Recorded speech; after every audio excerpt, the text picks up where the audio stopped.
Russia just keeps on pushing. As Putin tries to prop up a failing invasion of Ukraine, he orders the launch of drones. Not all of those drones are aimed at Ukraine.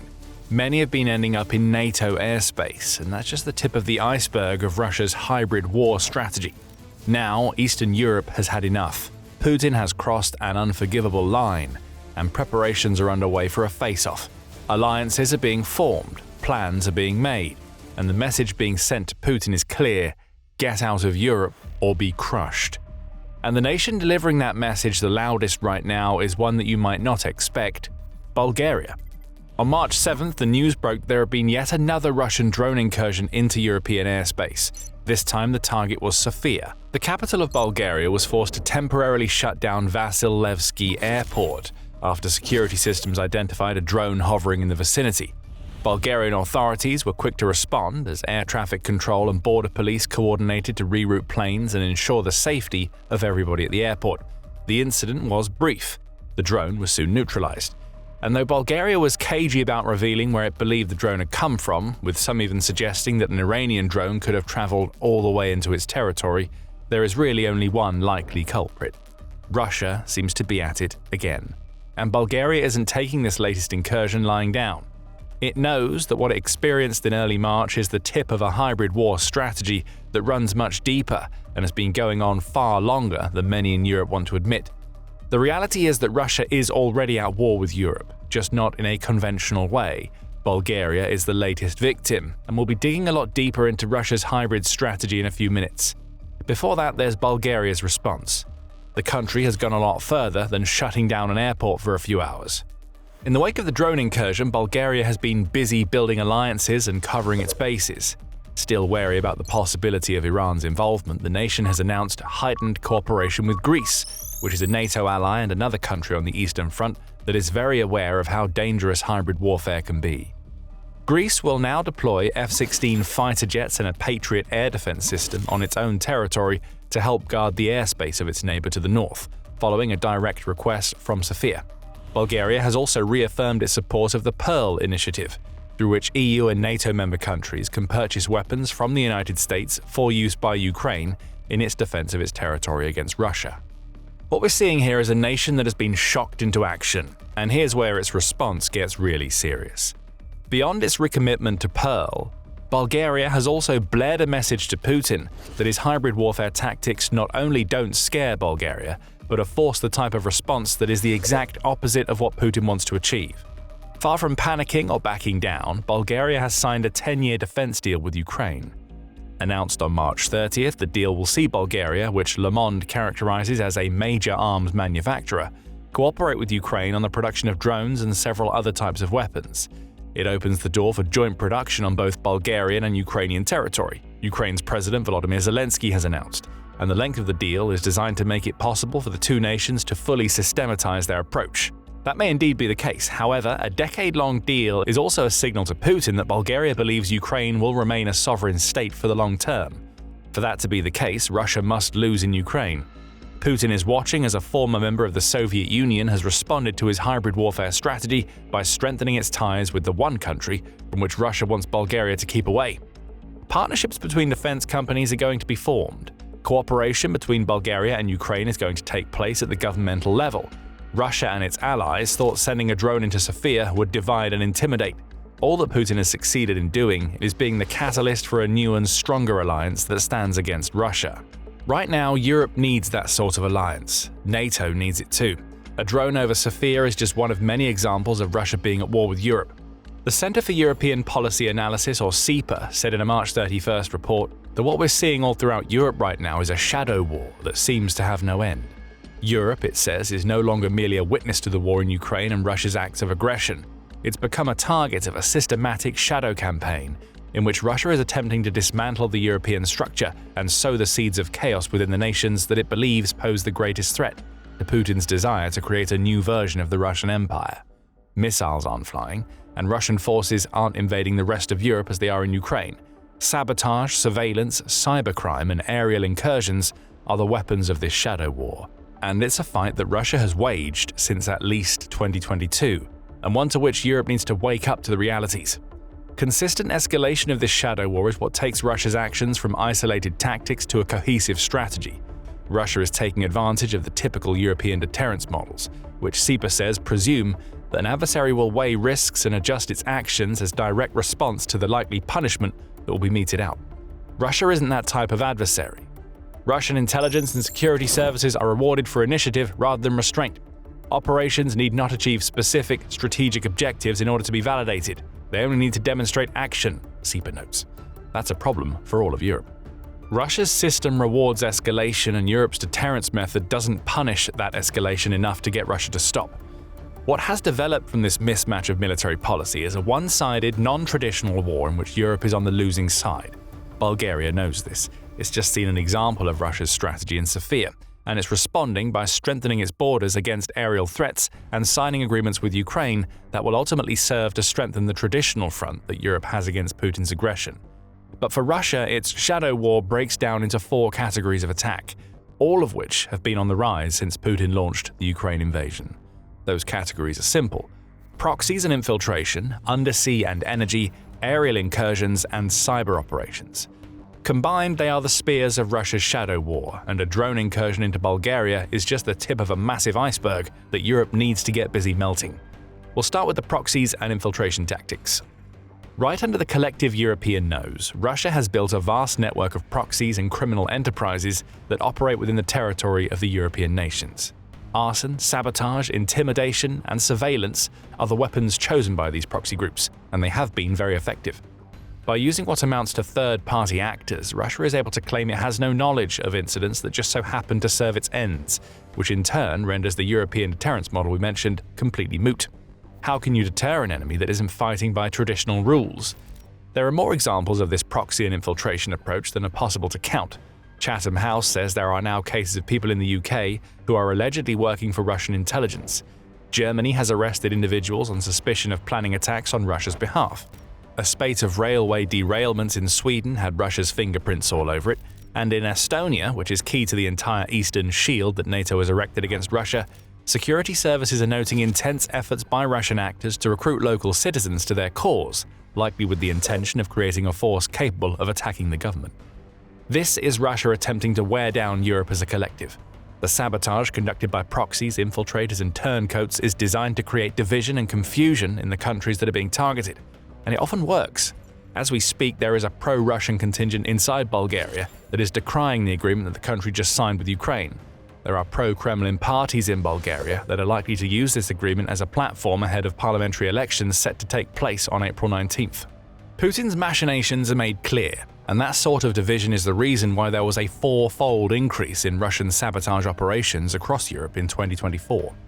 Speaking of sabotage, Russia has turned its roving shadow war eye to some of the most important undersea infrastructure that keeps Europe running.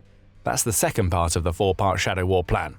And this is exactly the kind of thing that we cover at the Military Show. This is why we make videos, to explain how power really moves. If you're getting value from what you're watching, make sure you subscribe to the channel. SIPA notes that the undersea cables and other energy infrastructure that Russia has been targeting throughout Europe are vulnerable due to how essential they are to both civilian and military life. Again, Russia isn't taking the same approach in Europe as it is in Ukraine. Missiles and drones aren't striking power plants. Russia's approach is far sneakier, as it looks to exploit sea and ocean-wide gaps in Europe's defenses to degrade communications and create confusion in military structures throughout Europe. Ships, sometimes belonging to Russia and at other times seemingly innocuous civilian vessels, are being caught lingering around the vast undersea cable networks that keep Europe ticking. By April 7, 2025, there have been at least 2 incidents of undersea sabotage during the previous 18 months in the Gulf of Finland alone. NATO's eastern flank was again the target. The Baltic Sea has been even more of a target. Between 2022 and April 25, there have been 6 suspected sabotage incidents in that sea, and 11 known undersea cables have been cut or otherwise damaged since 2023, Politico reports. As with its proxy and infiltration methods, this is all being done in a way that provides plausible deniability for Russia. Everybody, especially in Eastern Europe, knows who is behind these acts of underwater sabotage. But without incontrovertible proof, and with Russia knowing just how far to push before it crosses the line into conventional acts of war, there can be no real reprisal. Russia is finding the communications and energy cracks in Europe's undersea cable empire and it's also pushing buttons and testing boundaries in the air.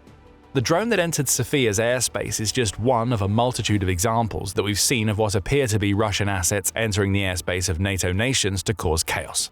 And often, these incursions have timing that indicates that Putin is actively trying to poke the NATO bear, likely because he is confident that immediate reprisals against Russian territory won't happen.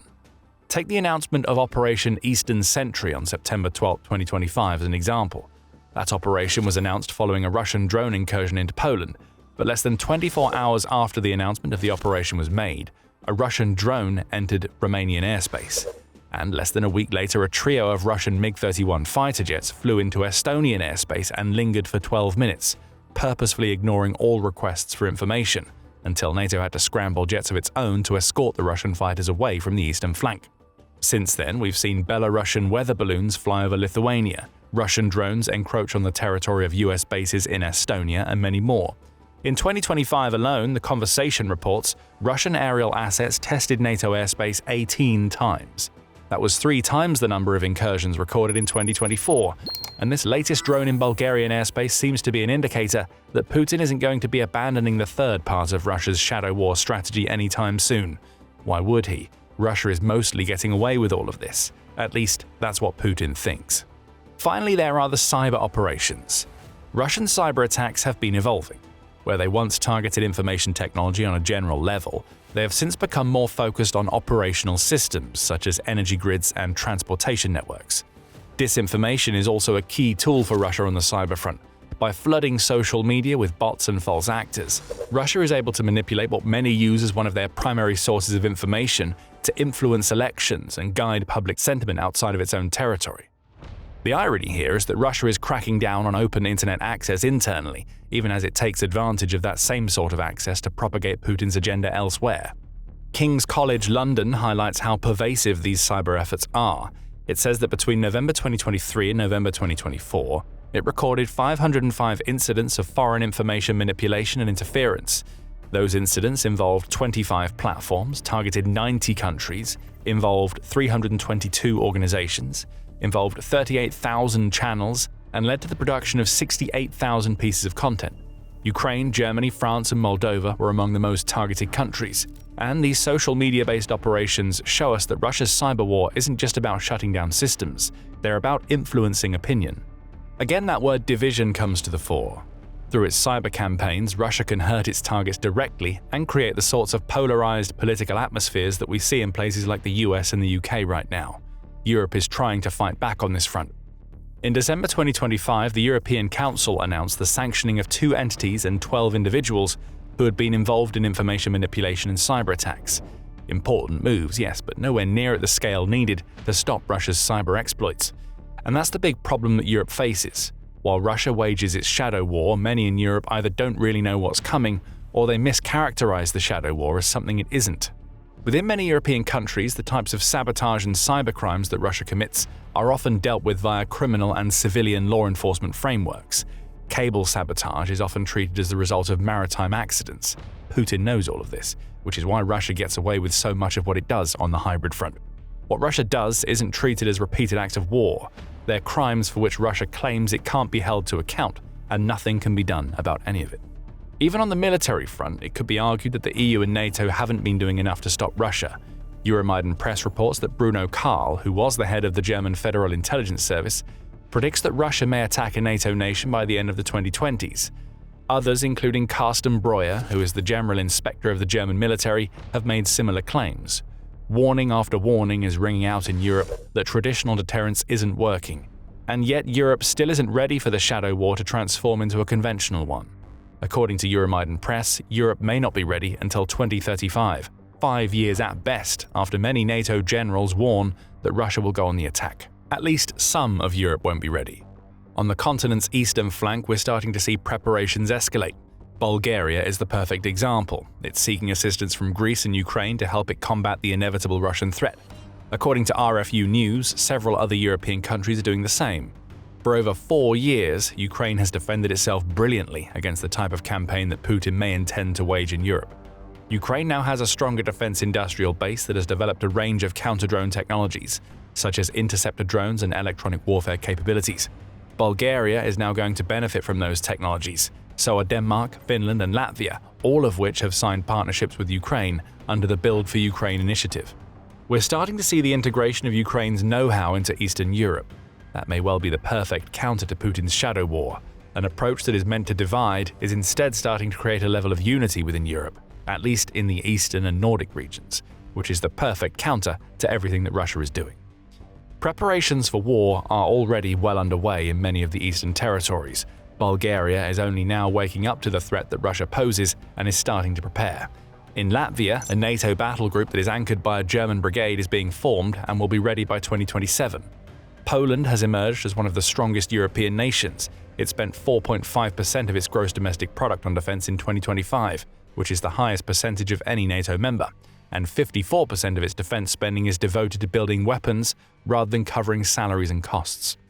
All three of the Baltic states of Lithuania, Latvia, and Estonia have been investing heavily in border defenses, as has Poland. What we're seeing here are the seeds being planted in Eastern Europe. While many on the continent dither and dally, seemingly to be constantly unsure of how to respond to the shadow war even as generals warn Russia is preparing to go further, the likes of Bulgaria, Poland, and the Baltic nations are getting ready for what they believe is to come.